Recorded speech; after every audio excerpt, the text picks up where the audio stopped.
अध्यक्ष महोदय और निदेशक महोदय,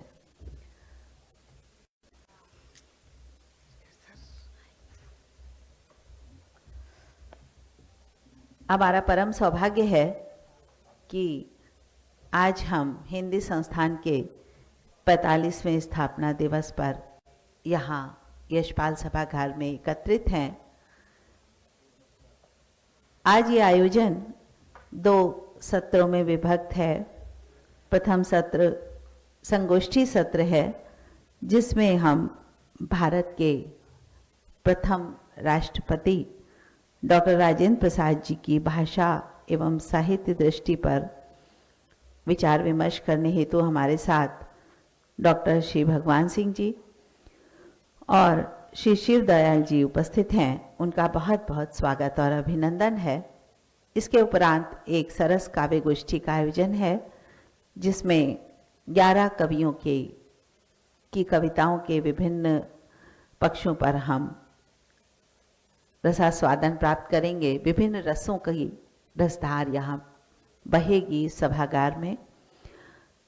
मैं अत्यंत आदर के साथ मंचासीन अतिथियों से निवेदन करती हूँ कि कृपया दीप प्रज्वलन कर इस सारस्वत समारोह का शुभारंभ करने की कृपा करें और साथ ही माँ वीणा पाणी की प्रतिमा पर पुष्पार्पण करने का भी अनुरोध है। डॉक्टर सदानंद प्रसाद गुप्त जी माननीय कार्यकारी अध्यक्ष महोदय, डॉक्टर श्री भगवान सिंह जी और श्री शिव दयाल जी और निदेशक उत्तर प्रदेश हिंदी संस्थान पवन कुमार जी से निवेदन। ये दीप जो यहाँ प्रज्वलित होने जा रहा है वो ज्ञान का दीप है, संस्कार का दीप है, संस्कृति का दीप है, समर्पण का दीप है। इस दीप में हिंदी संस्थान की हिंदी के प्रति, अन्य भारतीय भाषाओं के प्रति जो निष्ठा है वो भी परिलक्षित हो रही है। माँ वीणा पाणी की असीम अनुकंपा से इस प्रकार के आयोजन संपन्न हो सकते हैं और हम माँ वीणा पाणी के श्री चरणों में पुष्पार्पण कर स्वयं को गौरवान्वित अनुभव सदैव की भांति करते हैं। इस सभागार में उपस्थिति वर्तमान समय में थोड़ी कम हो सकती है, उसके कुछ कारण हैं, लेकिन मैं बताना चाहती हूँ कि हिंदी संस्थान के फेसबुक पेज पर ये आयोजन लाइव हो रहा है, तो जो व्यक्ति यहाँ उपस्थित नहीं हैं वे भी घर बैठ के इस आयोजन का आस्वाद ले सकते हैं। मेरा निवेदन डॉक्टर कामिनी त्रिपाठी से दयाल जी की बात को और आगे बढ़ाने के लिए, डॉक्टर राजेंद्र प्रसाद जी को और अधिक स्पष्ट करने के लिए मैं डॉक्टर श्री भगवान सिंह जी को आमंत्रित करती हूँ। कृपया पधारें और अपनी बात से हमें अवगत कराएं। आप सबसे आग्रह की कर्तव्य ध्वनि द्वारा हमारे वक्ता, महत्वपूर्ण वक्ता का अभिवादन करें।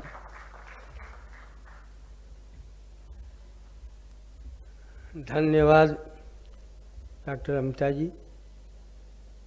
अभी हमारे कार्यकारी अध्यक्ष डॉक्टर सदानंद प्रसाद गुप्त जी अल्पकाल के लिए अनुपस्थित हो गए हैं, फिर आएंगे। तो पहले कि आदरणीय हमारे कार्यकारी अध्यक्ष सदानंद जी उत्तर प्रदेश हिंदी संस्थान के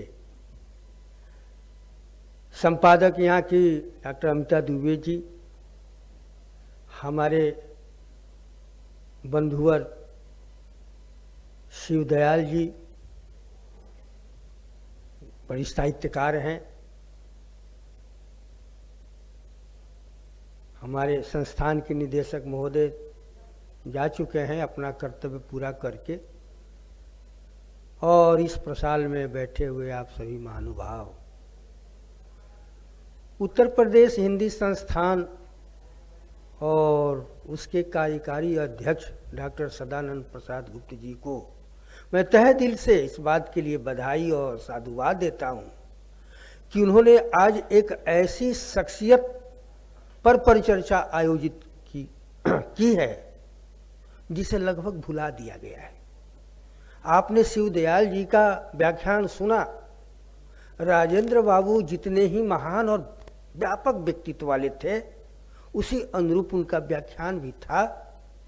हालांकि कम समय में उन्होंने उनके बहुत सारे व्यक्तित्व के पक्षों को हमारे सामने रखा है कि राजेंद्र बाबू राष्ट्रपति रहे, उसके बाद से भी राष्ट्रपति बनने का सिलसिला चला आ रहा है, लेकिन अन्य जो राष्ट्रपति बने हैं उनमें और राजेंद्र बाबू में अंतर यह है कि राजेंद्र बाबू का महत्व केवल राष्ट्रपति होने के कारण नहीं है, बल्कि उनके व्यक्तित्व और कृतित्व के अनेक पक्ष हैं कि मैं समझता हूं कि अगर वे राष्ट्रपति न भी बने होते तभी वे देश रत्न कहे जाते और होते। और देश रत्न की, जैसा कि शिवदयाल जी ने बताया, यह उपाधि या संज्ञा उन्हें बहुत पहले 1946 में हिमालय पुस्तक माला निकलती थी, और उसके दो बड़े साहित्यकार संपादक थे, राम वृक्ष बेनीपुरी और आचार्य शिवपूजन सहाय। उन लोगों ने देश रत्न शब्द का प्रयोग किया था। हमारे यहाँ इस प्रकार आप जानते हैं कि लोकमान्य तिलक को किसी संस्था ने लोकमान्य नहीं उपाधि दी थी। गांधी जी को भी महात्मा की उपाधि किसी संस्था ने नहीं दी थी। मदन मोहन मालवीय जी को उपाधि किसी ने। ये सब हमारा लोक जो है, समाज जो है और जनता, वह उनकी गुणवत्ता को देखते हुए, उनकी सेवा को देखते हुए इस प्रकार की उपाधियां प्रदान करता आ रहा है। और राजेंद्र बाबू को भारत रत्न तो आप जानते हैं कि सरकार का सबसे सर्वोच्च सम्मान है, लेकिन भारत रत्न से पहले राजेंद्र बाबू को यहाँ की जनता और यहाँ के साहित्यकार और बुद्धिजीवी देश रत्न के रूप में पहचानने लगे थे। और अम्बश साहब की किताब का जिक्र किया शिवदयाल जी ने कि वो तो देश पूज्य लिख चुके थे 1934 में। लेकिन हैरत होती है और दुख होता है कि उस राजेंद्र बाबू की तरफ हम लोग का ध्यान नहीं गया। मैं खुद, हम और शिवदयाल जी बिहार से तो आए ही हैं, और हम दोनों का संबंध उस क्षेत्र से है जो क्षेत्र राजेंद्र बाबू के जन्म स्थान से जुड़ा हुआ है, सिवान जिला। और सिवान जिला में जीरादेई उनका गांव पड़ता है। उसी जीरादेई के आसपास के शिवदयाल जी भी हैं और मैं भी हूं। लेकिन हमने गांधी जी पर अब तक 8 किताबें मैं लिख चुका अब तक।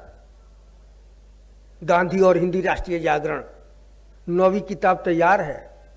आपके उत्तर प्रदेश हिंदी संस्थान ने 2 साल पहले मुझे गांधी साहित्य सम्मान भी दिया।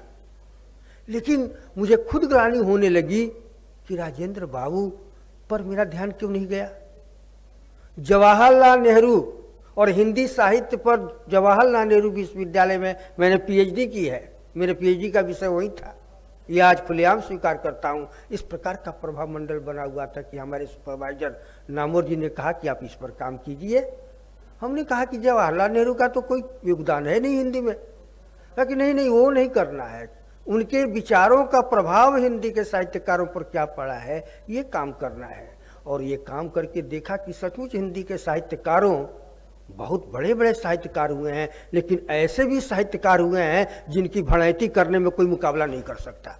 एक तरह से भड़ैती की गई है नेहरू के नाम पर, आजादी के पहले से आजादी के बाद तक, लेकिन राजेंद्र बाबू पर उस तरह से नहीं। ये क्यों ऐसा हुआ, इसके पीछे बहुत बड़ा ये शिवदयाल जी ने भी संकेत किया है। लेकिन कहा न कि राजेंद्र बाबू में बहुत बोला जा सकता है, लेकिन जो विषय दिया गया है उसी पर मैं आऊंगा कि भाषा और साहित्य। तो लेखक के रूप में प्रधानमंत्री, प्रथम प्रधानमंत्री जवाहरलाल नेहरू जी की खूब चर्चा होती है। साहित्य अकादमी दिल्ली में है, जो दिल्ली 1954 में जिसकी स्थापना हुई और नेहरू जी का उसमें हाथ था। तो उसका मैंने पढ़ा तो उसमें लिखा है कि नेहरू जी साहित्य अकादमी के अध्यक्ष बने इसलिए नहीं कि वे प्रधानमंत्री थे, बल्कि इसलिए कि वे अपने को एक लेखक के रूप में प्रतिष्ठित कर चुके थे। और वे नेहरू जी 1954 से लेकर 1964 तक साहित्य अकादमी के अध्यक्ष रहे। उसके बाद दूसरे राष्ट्रपति राधा कृष्णन अध्यक्ष बने, तीसरे अध्यक्ष डॉक्टर जाकिर हुसैन बने जो कि राष्ट्रपति थे। मेरे जहन में आया कि तो फिर राजेंद्र बाबू क्यों नहीं अध्यक्ष उनको बनाया गया भाई। नेहरू जी अगर लेखक थे तो क्या राजेंद्र बाबू लेखक नहीं थे? नेहरू जी की डिस्कवरी ऑफ इंडिया, जहां तक अंग्रेजी का सवाल है, पढ़ लीजिए। और डॉक्टर राजेंद्र प्रसाद की किताब इंडिया डिवाइडेड आप पढ़ लें, देखिए तो अंग्रेजी में कौन किससे आगे है। कहीं राजेंद्र बाबू नहीं लगता है कि उनसे पीछे है, बल्कि कहीं आगे नहीं लगता है। फिराक गोरखपुरी साहब कहते थे कि 2-2.5 आदमी तो अंग्रेजी ही जानते, एक अपने को रखते थे, एक राजेंद्र प्रसाद को, और आधे में रखते थे जवाहरलाल नेहरू को। ये उनके नाती हैं विश्वरंजन, जो डीजीरा का रिटायर किए, बताते कभी, ऐसा भी कई जगह देखा है। खैर जो है, जिस व्यक्ति ने, और इंडिया डिवाइडेड भी 1946 में छपी है, और वह भी किताब जेल में रहते हुए राजेंद्र बाबू ने लिखी है। और डिस्कवरी ऑफ इंडिया भी नेहरू की 1946 में छपी है, जेल में रहते हुए लिखी गई है। लेकिन डिस्कवरी ऑफ इंडिया की जितनी चर्चा होती है, कहाँ हो इंडिया डिवाइडेड की। नेहरू की आत्मकथा 1936 में आई है, एन ऑटोबायोग्राफी, और राजेंद्र बाबू की आत्मकथा जो 750 पृष्ठों में है, हिंदी में लिखी गई है, और 1947 में वो छपी है। पहले से वो लिख रहे थे, लेकिन हम हिंदी वालों ने भी नेहरू की ऑटोबायोग्राफी की जितनी चर्चा की है, उसका 10वां हिस्सा भी राजेंद्र बाबू की आत्मकथा की चर्चा नहीं हुई है। उनकी पुस्तक चंपारण में महात्मा गांधी, बापू के कदमों में, कई किताबें हैं, ये साहित्य, शिक्षा, संस्कृति, लेकिन चर्चा नदारत रही, क्योंकि वो पूरा का पूरा सत्ता केंद्र, सत्ता का जो रहा, वो सब कुछ नेहरू जी के इर्द गिर्द रहा, और उनके परिवार वहीं आज तक चल रहा है। आप वो कहा जा सकता है कि राजेंद्र बाबू पर आप बात करते हैं, अरे ऐसे आदमी जो कहा डॉक्टर सदानंद जी की धोती पहनते थे, सोमनाथ मंदिर की पूजा करने जाते थे। अब देखना ये है, पहले तो ये है कि थोड़ा सा मैंने कहा कि राजेंद्र बाबू को, एक और कहा कि गांधी जी के लोग अंध अनुयायी थे। अभी परसों डॉक्टर सदानंद जी से बात हो रही थी फोन पर, इन्होंने कहा कि अनुयायी, मैंने कहा कि अनुयायी नहीं, हम लोगों को सहयोगी शब्द का प्रयोग करना चाहिए। अनुयायी वो होता है कि आप बैठा हुआ है, अंधा है, आए चलो साथ हो लिया, ऐसे नहीं थे डॉक्टर राजेंद्र प्रसाद। हिंदी का ही जहाँ तक सवाल है, गांधी जी का बहुत बड़ा योगदान माना जाता है हिंदी का राष्ट्रीय प्रचार करने में। 1915 में भारत आए, और तब से वो लगातार लगे रहे, 2-2 बार हिंदी साहित्य सम्मेलन के अध्यक्ष बने, 1918 में, 1935 में। लेकिन गांधी जी से पहले राजेंद्र बाबू हिंदी के प्रचार कार्य में जुड़ चुके थे। उन्होंने अपनी आत्मकथा में लिखा है कि बीए तक आरंभिक पढ़ाई मेरी उर्दू में हुई, उसमें उर्दू और फारसी का था, फारसी का। लेकिन बीए में कलकत्ता यूनिवर्सिटी में उन्होंने एक ऐच्छिक विषय के रूप में हिंदी को रखा। हिंदी के प्रति ललक उनकी थी, और कलकत्ता में रहते हुए वो वहां के जो साहित्यकार थे हिंदी के, हिंदी साहित्य परिषद थी कलकत्ता में, उसे जुड़े, और उसमें उसकी जो माने सम्मेलन होते थे, गोष्ठियां होती थी, जाते थे, लेख पढ़ते थे, ये सब उनकी आत्मकथा पढ़ें, सब उसमें मिल जाएगा। और उन लोगों के कहते हैं कि मेरे अंदर इच्छा होती थी कि एक हिंदी का अखिल भारतीय साहित्य सम्मेलन हिंदी का भी बनता है। और देखिए ईश्वर की कृपा से 1910 में जो हिंदी साहित्य सम्मेलन जो प्रयाग में जिसका मुख्यालय है, उसकी स्थापना काशी में, बनारस में हुई 1910 में। महामना मालवीय जी उसके अध्यक्ष थे, और डॉक्टर राजेंद्र प्रसाद उस समय कलकत्ता में वकालत शुरू कर चुके थे। वे उस सम्मेलन में गए हैं, बनारस गए हैं कलकत्ता से। तब तक गांधी जी से उनकी भेंट नहीं थी। हम हर काम को किसी का गांधी जी से जोड़ देते हैं, ये भी ठीक नहीं है। ठीक है, गांधी जी का महत्व है अपनी जगह पर, लेकिन राजेंद्र बाबू के अंदर हिंदी के प्रति जो ये प्रेम था, वह उनको ले गया बनारस जमाने में 1910 में। और 1912 में उन्होंने, या कलकत्ता के साहित्यकारों ने मिलकर, तीसरा हिंदी साहित्य सम्मेलन कलकत्ता में करवाया, जिसकी स्वागत समिति के प्रधानमंत्री, लिखा है प्रधानमंत्री शब्द का प्रयोग है, राजेंद्र बाबू थे।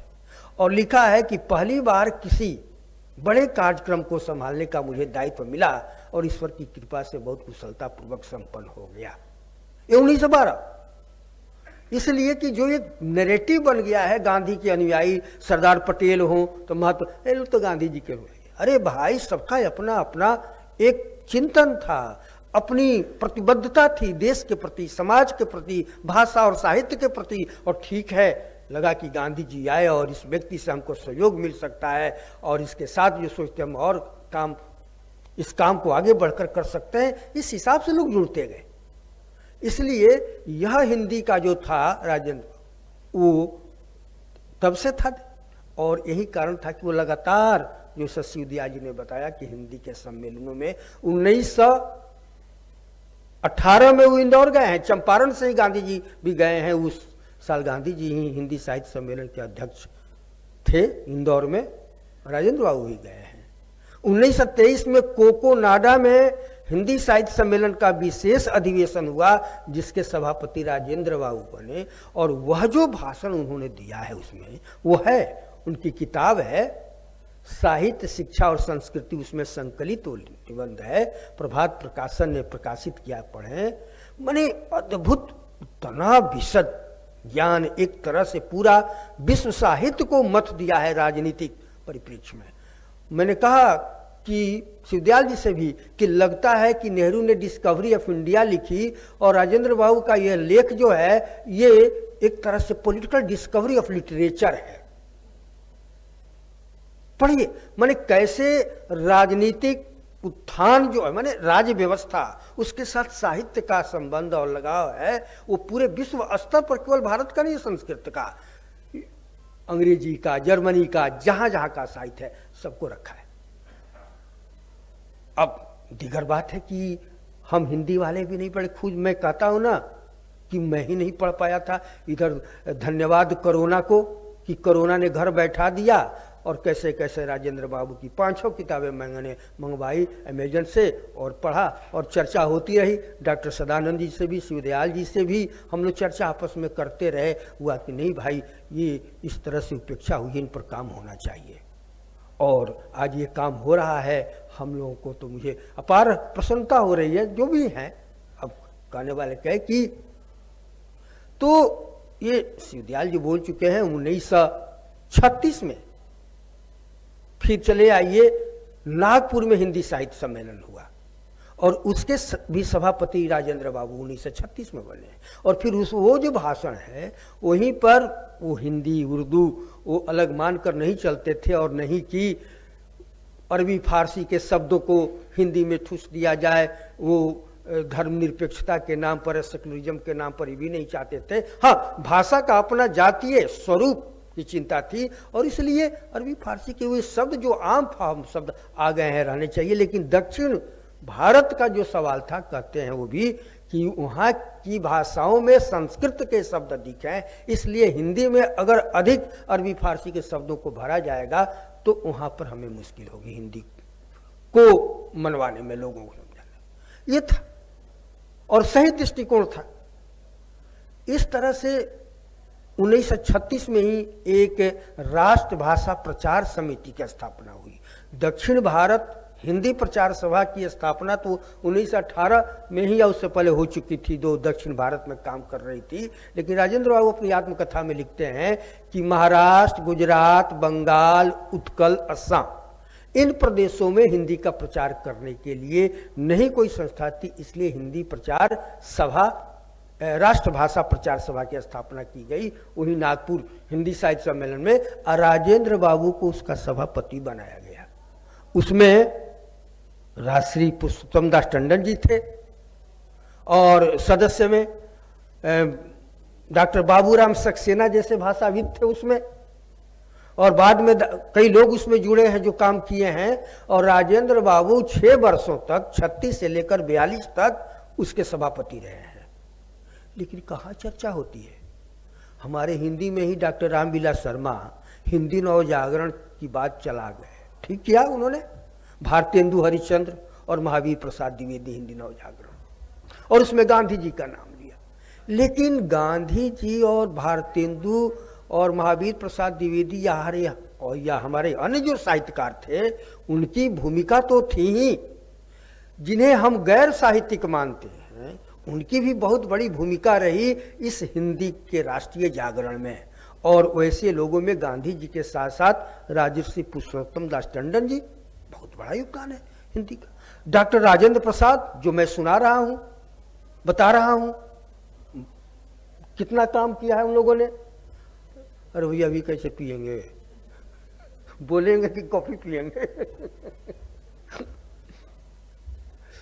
तो अध्यक्ष जी की इजाजत हो तो 2 घंटे ले लें क्या?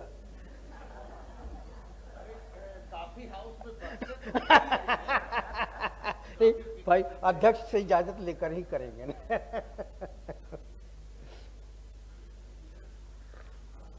और जरा गला भी तर हो जाएगा। चाय पीजिए, मैं जब तक। हाँ। ठीक, आप सबके लिए भी चाय अभी आ रही है। हाँ, बस थोड़ा सा इतना ध्यान रखेंगे कि सभागार में कप आदि ना रखें, बस मैं व्यवस्था कराती हूँ।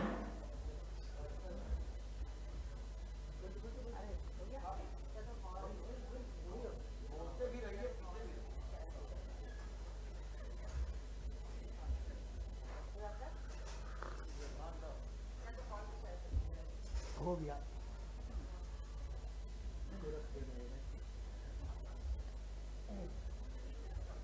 डॉक्टर भगवान सिंह जी पुनः आमंत्रित हैं।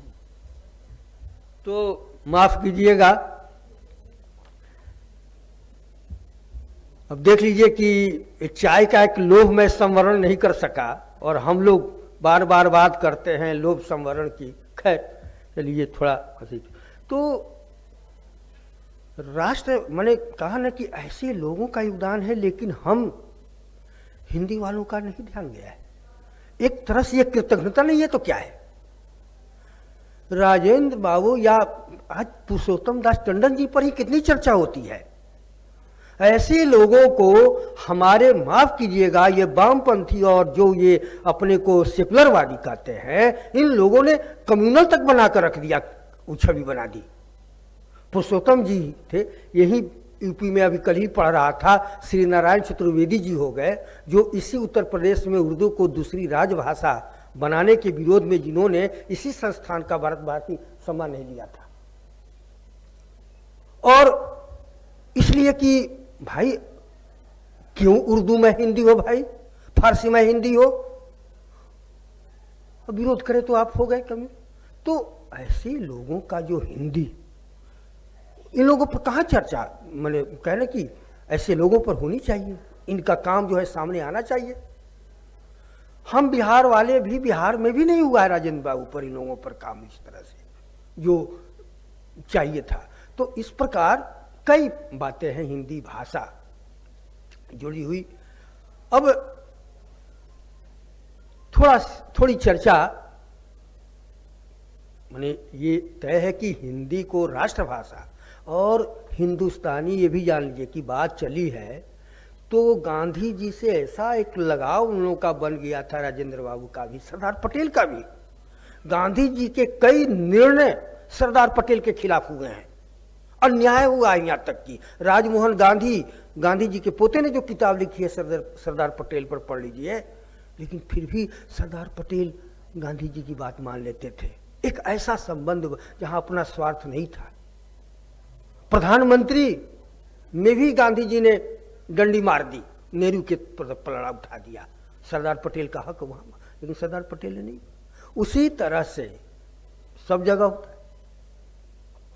राजेंद्र बाबू के साथ भी अब हिंदुस्तानी की का शोर करने लगे गांधी जी, और 1945 में आकर जिस हिंदी साहित्य सम्मेलन के वे सक्रिय सदस्य थे, 2 बार अध्यक्ष रह चुके थे, उसे त्यागपत्र दे दिया गांधी जी ने। और राजेंद्र बाबू भी अब क्या करते हिंदुस्तानी में, लेकिन स्वीकार नहीं किया राजेंद्र बाबू ने हिंदुस्तानी को।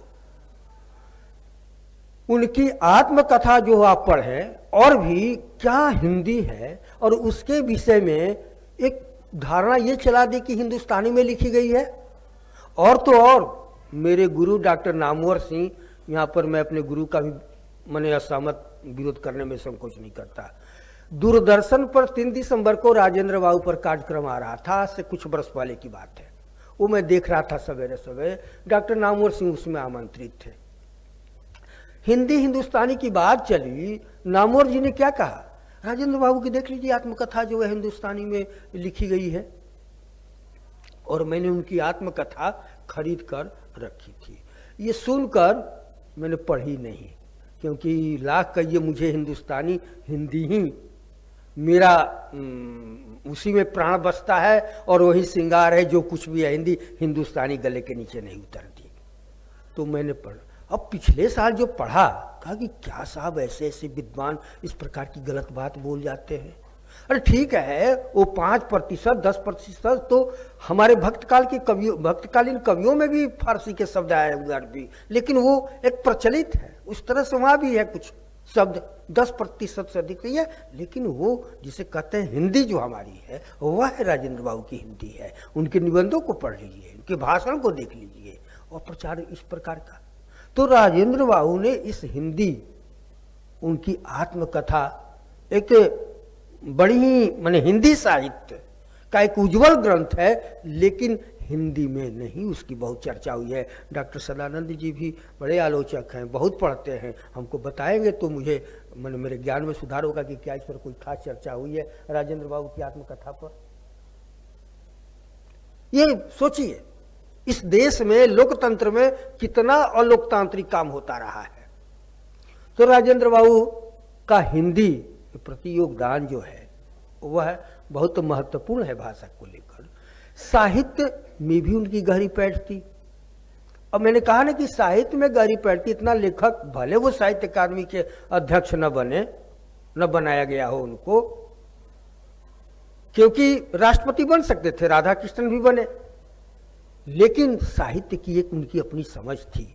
और जैसा कि आप देखेंगे शिवदयाल जी ने भी कहा कि साहित्य वह है, वो वर्ग संघर्ष को प्रेरित करने वाला, और आजकल जो अस्मिता मूलक विमर्श चले हैं उस प्रकार के साहित्य के पक्षधर नहीं थे राजेंद्र बाबू। जो साहित्य की भारतीय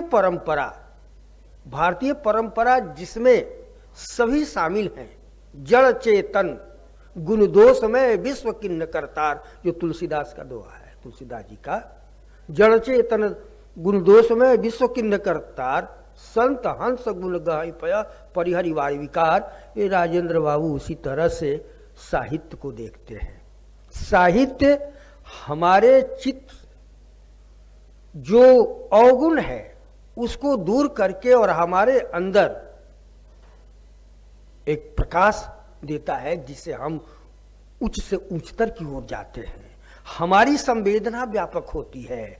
हम अयह निजो परोवेति गणना लघु चेतसाम, इससे मुक्त होकर उदार चरिता नाम तुम बस देव कुटुंबकम पर जाते हैं। राजेंद्र बाबू का मैं इसलिए कि आप लोग को लगे कि मैं हवा में बात कर रहा हूं, इसलिए उनका एक दो कथन आपके सामने प्रस्तुत करना जरूरी समझता हूं। अब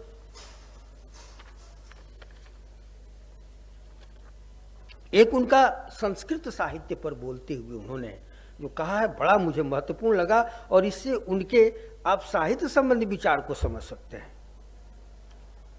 ये कला के उद्देश्य के बारे में हमारे साहित्यिकों का यह विचार न था कि वह केवल लेखक या पाठक के मनोरंजन का ही साधन है। अब गौर कीजिए, कहते हैं कि केवल मनोरंजन का साधन, यह विचार नहीं था। यही बात प्रेमचंद भी कह रहे थे अपने प्रगतिशील लेखक संघ के भाषण में कि साहित्य का काम केवल मनोरंजन करना या महफिल सजाना नहीं है। और आचार्य रामचंद्र शुक्ल भी कविता क्या है में लिखते हैं कि साहित्य को आनंद का ही बनाकर, मनोरंजन का बनाकर साहित्य का दर्जा घटा दिया गया। राजेंद्र बाबू भी वही विचार को कि यह जो है ये हमारे भारतीय साहित्यिकों का विचार रहा है कि वह केवल मनोरंजन का साधन नहीं है। आगे कहते हैं कि मनोरंजन का ही साधन है, वरन वे साथ ही यह भी मानते थे कि चारों पुरुषार्थों का भी वह साधन है। हमारे प्रधान महाकाव्यों के बारे में तो परंपरागत यह विश्वास सदा चलाया है कि उनके पठन पाठन से मनुष्य की मुक्ति हो जाती है। साहित्य मीमांसकों ने भी महाकाव्य की व्याख्या करते हुए उसे चतुर्वर्ग फल अर्थात धर्म, अर्थ, काम और मोक्ष की भी साधना होती है माना है। यही कारण है कि भारतीय साहित्य में अंतोगत्वा धर्म और सत्य की ही विजय दिखाई गई है। इस आधारभूत आदर्श के कारण ही संस्कृत वाङ्मय का महत्व कहीं अधिक हो जाता है। और संस्कृत वाङ्मय साहित्य का महत्व है न पूरे देश में बल्कि पूरे विश्व में है। जब गेटे ने भी अभिज्ञान शाकुंतलम का अनुवाद पढ़ा तो माना कि बाप रे, एक शेक्सपियर से भी बड़ा नाटककार भारत में कालिदास। तो हमारे एक उदाहरण मैं दे रहा हूं, और मैक्स मुलर से लेकर कितने लोग संस्कृत साहित्य के पीछे पड़े हैं, भले हम लोग न माने, खुद गाली देते रहे और खाली। तो ये संस्कृत। दूसरी बात उन्होंने इसमें यह कही कि संस्कृत वाङ्मय की एक और विशेषता यह है कि उसमें सारे व्यक्ति जगत की एकता का चित्रण है। ये राजेंद्र बाबू का सारे व्यक्ति जगत की एकता का चित्रण है। व्यक्त जगत अव्यक्त नहीं, जो अव्यक्त रहस्यवाद या अध्यात्मवाद में आता है वो नहीं, जो आप देख रहे हैं, जो दृष्टिगत है, जो यथार्थ में देख रहे हैं, वो इसका मतलब है कि सारे व्यक्त जगत की एकता का चित्रण है। उसकी यह मान्यता है कि जड़, प्रकृति, चेतन, पशु, पंक्षी और ज्ञानवान मानव, इन सबके अंतस्थल में एक ही सर्वव्यापी शक्ति विराज रही है। इसलिए नायक के सुख दुख में सारे जड़ और चेतन जगत का हृदय भी सम्मिलित रहता है। इसी कारण संस्कृत वाङ्मय में प्रकृति, पशुओं, पंक्षियों का जितना सुंदर और सहानुभूतिपूर्ण वर्णन है वैसा संसार के किसी अन्य साहित्य में नहीं पाया जाता, यूनानी साहित्य में भी नहीं। संस्कृत के लेखकों को शेक्सपियर के जन्म से शताब्दियों वर्ष पूर्व पाषाणों में पावन गीत और सरिताओं में शास्त्र पाठ सुनाई देता रहा है। यहाँ के कवियों ने मेघों को, शोकों को दूत बनाकर नायक का संदेश लेकर नायिका के पास अनेक बार भेजा है। व्यक्ति के झरोखे से श्रोता, दर्शक या पाठक के संस्कृत वाङ्मय सारे विश्व का दिग्दर्शन करा देता है। जहां तक मुझे ज्ञात है, विश्वात्मा से मानव जीवन के इस तादात्म्य को इतनी स्पष्टता से केवल संस्कृत वाङ्मय में ही निरूपित किया गया है। अपनी इन विशेषताओं के कारण वह साहित्य अनेक ऐतिहासिक परिवर्तन होने पर आज भी अपना मस्तक ऊंचा किए हुए खड़ा है और संसार के महान साहित्य में सर्वप्रथम स्थान रखता है। संस्कृत साहित्य ये भारतीय साहित्य, और ये हमारे साहित्य की भारतीय परंपरा रही है कि हमने पशु, पक्षी, आदमी, मनुष्य, मनुष्येतर में भेद हमारे साहित्यकारों ने नहीं किया। नगर किया होता तो मां निषाद प्रतिष्ठाम त्वं गमा शाश्वती समा जैसा आदि श्लोक नहीं आता। अगर वाल्मीकि के अंदर यह भाव होता कि मनुष्य ही श्रेष्ठ है और इसको हर जीव को मारने का और खाने का जन्मसिद्ध अधिकार है, तो सोचते कि जाने दो, व्याध ने मार दिया, क्रॉस पंक्षी को तो कौन बड़ा गुनाह कर दिया, है तो पंक्षी नहीं, पंक्षी ही ना। लेकिन नहीं, लगा कि उस पंक्षी को भी इस धराधाम पर जीने का उतना ही अधिकार है जितना कि मनुष्य को है। इसलिए एक निष्ठुर मनुष्य द्वारा उस पंक्षी को मारे जाते देखकर उस कवि के अंदर क्रोध और शोक जो पैदा हुआ, वही न कहा जाता है कि हमारा आदि श्लोक है मां निषाद प्रतिष्ठा। सोचिए, आज की तरह अगर वे वर्ग और वर्ण के संघर्ष में और अस्मिता मूलक विमर्श में वाल्मीकि पड़े रहते तो क्या वे यह श्लोक लिख सकते थे? नहीं लिख सकते थे। और आज यही कारण है कि इतने सारे पशु पंक्षियों का नाश हो रहा है, प्रजातियां खत्म हो रही हैं, लेकिन कहां? राजेंद्र बाबू उस दृष्टि को देखिए जो साहित्य में कि सब हमारा है, सबके साथ एक तादात्म्य। हमारे यहाँ के साहित्य में आप देखे हैं, राष्ट्र आया है और राष्ट्र के प्रति ये सब आधुनिक युग में उसके कई कारण, लेकिन प्राचीन देखेंगे कि राष्ट्र या देश से अधिक जगत बोध रहा है हमारे यहाँ के साहित्य में। वो है ना, ईसा उपनिषद का वो है कि ईशावासम इदम सर्वम यत् किंच जगत्याम जगत तेन तक तेन भूंजिता महागृध कस्य धनम। पूरा जगत जो है वो ईश्वरमय, जगत की अवधारणा है। यह प्रार्थना रविन्द्रनाथ ठाकुर को भी बहुत प्रिय था, महात्मा गांधी को भी बहुत प्रिय था श्लोक। और एक और श्लोक में जो मैं पढ़ता हूँ, देखता हूँ बार बार कि हमारे यहाँ कितनी व्यापक दृष्टि रही है साहित्य की, वही राजेंद्र बाबू रख रहे हैं कि समुद्र वसने देवी पर्वत स्तन मंडले विष्णु पत्नी नमस्तुभ्यम पाद स्पर्शमस्मेव। कि समुद्र जो है वो पृथ्वी का परिधान है। यह नहीं कि समुद्र भारत का परिधान है कि किसी देश का, पूरी पृथ्वी का परिधान है। पर्वत स्तन मंडले, ये पर्वत जो है धरती माता के स्तन हैं। कितनी बड़ी ये मानवीकरण नहीं तो क्या है। कहा जाता है कि रोमांटिक कवियों ने प्रकृति का मानवीकरण किया और छायावादी कवियों ने किया, ये मानवीकरण नहीं है तो क्या है। धरती, ये पर्वतों को इस रूप में देखना, और इसीलिए पर्वत को देवस्थान मानकर उनको माना जाता था कि इनको छत विछत में करो। लेकिन आज देख ही रहे हैं किस तरह से पर्वत टूट रहे हैं, कट रहे हैं। अभी हम लोग शिवदयाल जी इसी सब पर बात कर रहे थे कि विकास के नाम पर क्या हो रहा है भाई। पूरे शहर जो है पहाड़मय हो रहे हैं, पहाड़ तोड़ तोड़ कर बनाए जा रहे हैं। यह जो दृष्टि थी हमारे साहित्य की, राजेंद्र बाबू उसके वो नहीं। इसलिए इन प्रगतिशीलों ने जो केवल वर्ग संघर्ष करते रहे, नहीं पसंद किया ऐसे लोगों को, आज भी करते हैं। और न ये जो अस्मिता मूलक विमर्श के नाम पर जो दलित विमर्श और स्त्री विमर्श और क्या क्या इस विमर्श चला रहे हैं, किन्नर विमर्श, वो नहीं ये लोग पसंद कर सकते हैं। क्योंकि आपके साहित्य में सब विमर्श है। रामायण महाभारत में क्या वनवासियों का नहीं चित्रण है, अरण्य जीवन नहीं है। ये पर्वत नदी सब देख लीजिए, है कि नहीं है। और किन्नर का जहां तक सवाल है तो शिखंडी क्या था महाभारत में, अर्जुन को ब्रनला बना वो क्या था। तो ये कहेंगे कि इसको तो दिया ही नहीं गया। देखिए भाई आपके साहित्य में है कि नहीं। तो इतना भारतीय साहित्य या साहित्य की हमारी जो परंपरा रही है उसमें कुछ भी राजेंद्र बाबू उसी चीज को रख रहे हैं। आई रखने के कारण जो लोग समाजवाद की बात करते रहे राजनीति में भी, चाहे वो जवाहरलाल नेहरू हो, वो साहित्यकारों को भी प्रिय हो गए। हमारे प्रेमचंद जी को भी जवाहरलाल नेहरू ही ज्यादा भाते थे, राजेंद्र प्रसाद और ये लोग नहीं ज्यादा भाते थे। नहीं तो क्यों नहीं कहते कि 1936 में राजेंद्र प्रसाद को भी प्रगतिशील लेखक संघ का अध्यक्ष बनाओ। प्रेमचंद जी जो पत्र लिखा, नाम दिया जवाहरलाल नेहरू, तो अमरनाथ कौन, राजेंद्र बाबू का क्यों नहीं दिया भाई नाम आपने प्रस्ताव उसमें, किनको भी बनाया जाना चाहिए। तो ये लोग जो थे ना, एक समाजवाद धोखे की टट्टी तो साबित हुआ। आज क्या हुआ समाजवाद से, समाजवादियों ने ही समाजवाद को का नाश कर दिया और इन लोगों को अछूत बनाया।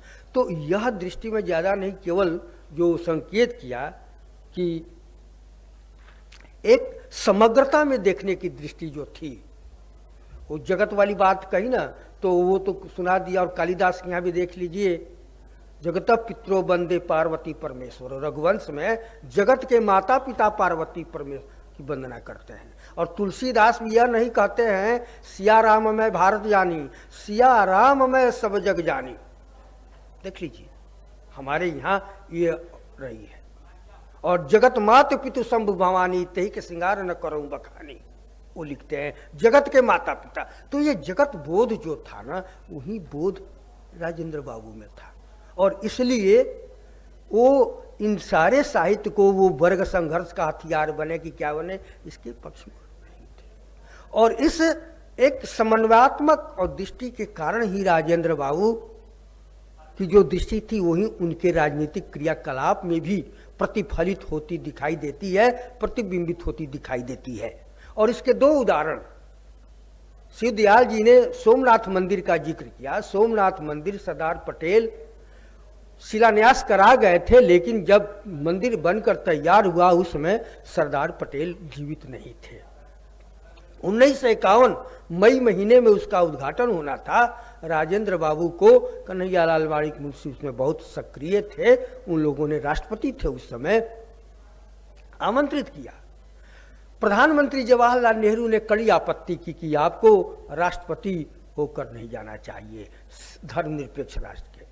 वो पत्र पढ़िए, ये प्रभात प्रकाशन ने 2 खंडों में राजेंद्र बाबू पत्रों के आईने में किताब छापी है, वो उसमें वे सारे पत्र हैं।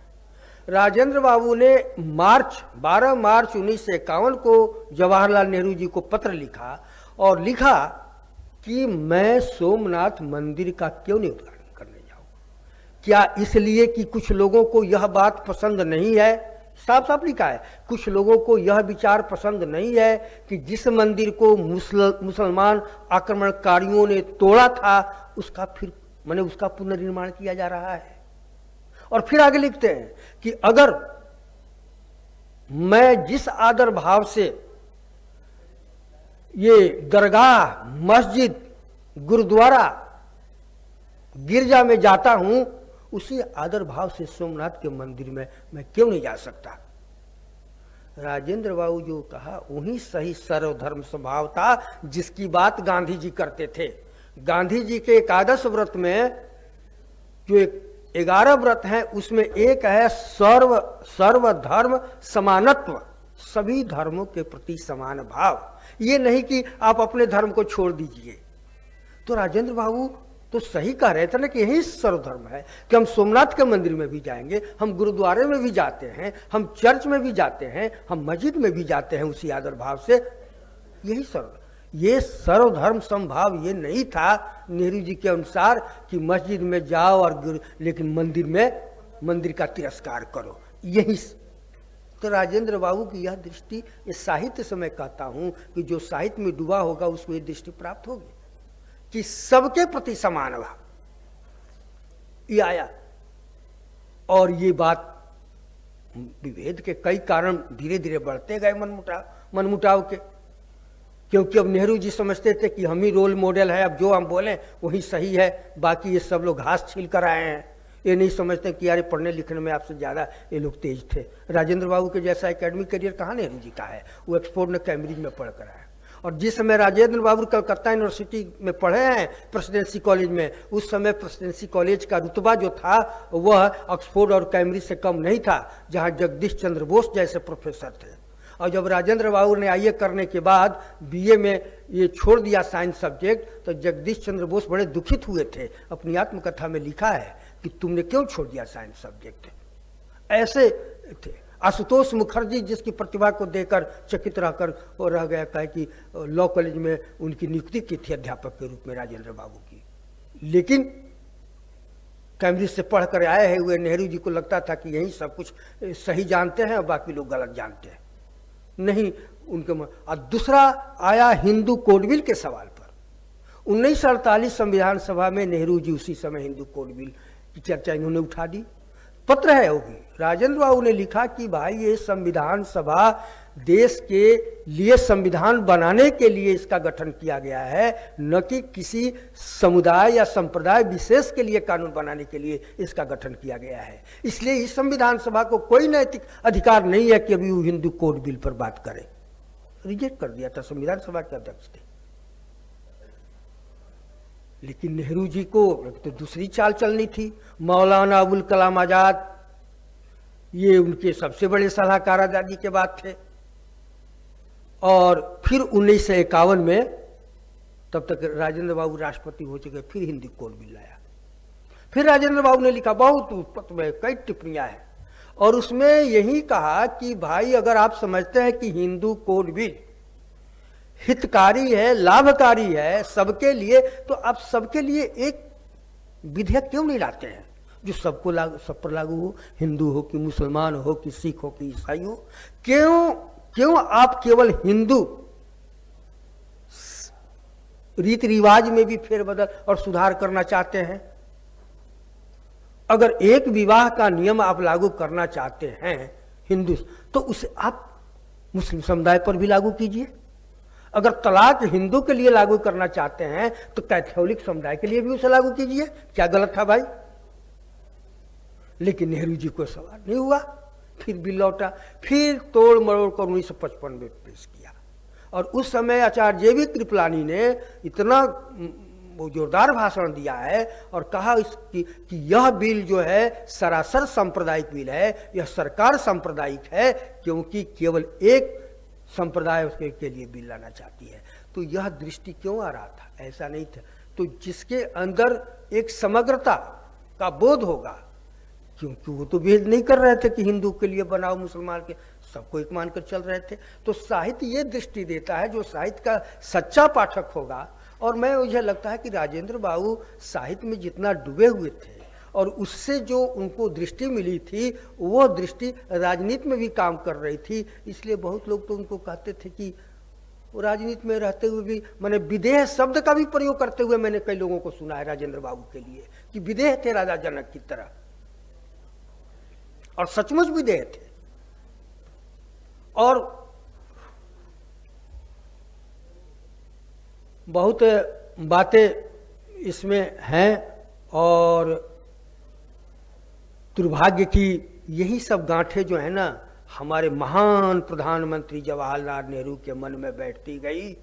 और आप जानते होंगे या नहीं तो जान लीजिए कि जब राजेंद्र बाबू अवकाश प्राप्त किए हैं तो उन्हें कायदे से एक सरकारी आवास नहीं दिया गया दिल्ली में, बेचारे को पटना जाना पड़ा। वहाँ टूटे फूटे सदाकत आश्रम में, वहाँ भी जो आदमी इतना बैरिस्टर और सब रह चुका, जीवन में उनकी अपने कोई गाड़ी हुई न पटना में अपना कोई मकान हुआ, सदाकत आश्रम में जाकर रहना पड़ा। और 7-8 महीना तो रहे ही होंगे, और बेचारे बहुत खरा दमा के मरीज। और जब देहांत हुआ है उस देश रत्न का, तो हमारे भारत रत्न प्रधानमंत्री जवाहरलाल जी को फुर्सत और समय नहीं मिला जाने के लिए संस्कार में, नहीं गए पटना। वो तो सरदार पटेल के निधन में भी राजेंद्र बाबू के जाने के खिलाफ थे। दुर्गादास की किताब पढ़ लीजिए, उसमें लिखा है, राजमोहन गांधी ने उसको कोट किया है। कहा राजेंद्र बाबू को क्या कि आप संघ के राष्ट्रपति हैं, इसलिए आप दिल्ली में रहिए। बताइए, ये राष्ट्रपति और प्रधानमंत्री महत्वपूर्ण हो गए कि वो मित्रता और दोस्ती और आदमी वो महत्वपूर्ण नहीं था। नेहरू की दृष्टि में पद महत्वपूर्ण होता गया, नहीं गए। और संपूर्णानंद राजस्थान के गवर्नर थे, वो जा रहे थे, उनको मना कर दिया कि मैं जयपुर आ रहा हूं और प्रधानमंत्री यहाँ आएगा, आप पटना जाएंगे। दुर्गादास ने तो यहाँ तक लिखा है कि राधा कृष्णन उस समय राष्ट्रपति थे, उनको भी मना कर रहे थे, लेकिन राधा कृष्णन गए पटना और नेहरू जी को भी कहा कि अभी चलिए। यह सब बड़े लोगों के छोटे काम और छोटे, लेकिन नेहरू युग और नेहरू के नाम पर ये और ये इंदिरा, यही सब पूरा देश है। एक तो हुआ ऐसा विदूषक जिसको कहते थे कृपलानी जी, देवकांत बरुआ, एक समय बोला कि इंडिया इज इंदिरा और इंदिरा इज इंडिया। वो सब 74 की बात है। खैर, तो मित्रों, बहुत मुझे तो बहुत खुशी है, और मैं व्यक्तिगत रूप से डॉक्टर सदानंद जी के प्रति आभारी महसूस करता हूं कि उन्होंने राजेंद्र बाबू पर एक कार्यक्रम आयोजित किया। और मैं तो चाहूंगा कि अगर इस चुनाव के बाद फिर आपकी सरकार बनती है, आप अध्यक्ष बनते हैं, तो 2 दिनों का कार्यक्रम आप कराए राजेंद्र बाबू पर। इतने सारे पक्ष हैं ना। अब सिंधियाल जी से भी आपने सुना, तो बेचारे बहुत थोड़े में बोलते गए कि 2 दिन तो सांगोपांग रूप से उनके विभिन्न पक्षों पर होगा, और तब हम लोग जिन लोगों के साथ अन्याय हुआ है उन्हें हम क्या न्याय करेंगे, लेकिन हम अपना कर्तव्य उनके पास पूरा कर सकते हैं, हम उनसे उऋण हो सकते हैं। पुनः आप सबको बहुत बहुत धन्यवाद, डॉक्टर सदानंद जी को धन्यवाद, और डॉक्टर अमिता दुबे जी को धन्यवाद। फिर इन शब्दों को